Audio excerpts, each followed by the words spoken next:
సింగరేణి ప్రాంతంలో విద్య, వైద్యం పట్ల ప్రభుత్వం ప్రత్యేక శ్రద్ధతో ఉందని మంత్రి పొంగులేటి శ్రీనివాసరెడ్డి వివరించారు. సింగరేణి కార్మికులతో పాటు అక్కడి స్థానికులకు కూడా మంచి వసతులు అందాలన్నారు. సింగరేణి కార్మికుల్లో చాలా మంది పేదలున్నారని, వారికి సొంత ఇంటి అంశంపై త్వరలోనే ప్రభుత్వం తీపి కబురు అందిస్తుందని చెప్పారు పొంగులేటి. హైదరాబాద్లోని ప్రజాభవన్లో సింగరేణి కార్మికులకు బోనస్ చెక్కుల పంపిణీ కార్యక్రమంలో మంత్రి వ్యాఖ్యలు చేశారు.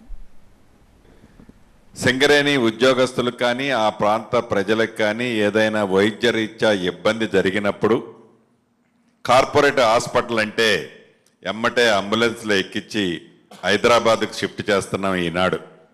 ఇందాక సత్తుపల్లి ఎమ్మెల్యే గారు సోదరిమని చెప్పినట్లు అలా కాకుండా ఎక్కడైతే సింగరేణి ప్రాంతంలో మన గూడ్స్ అండ్ ట్రాన్స్పోర్ట్ బిజినెస్ ద్వారా 10 లక్షలు సంపాదిస్తున్నారు రాజు గారు.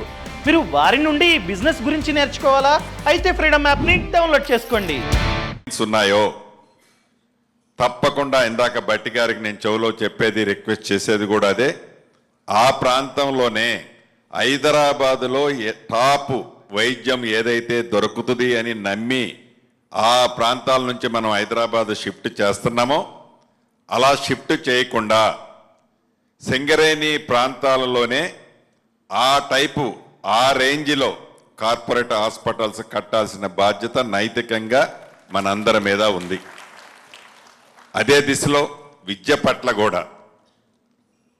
పట్ల కూడా హైదరాబాదులో ఉండే టాప్ ఎడ్యుకేషనల్ ఇన్స్టిట్యూషన్స్ ఏవైతే ఉన్నాయో అదన్నిటినీ సమవుజ్జీలో తగ్గకుండా సింగరేణి ప్రాంతంలో కార్మికులతో పాటు ఆ ప్రాంత ప్రజలకు కూడా మనం పూర్తి భరోసా ఇవ్వాల్సిన అవసరం ఉంది.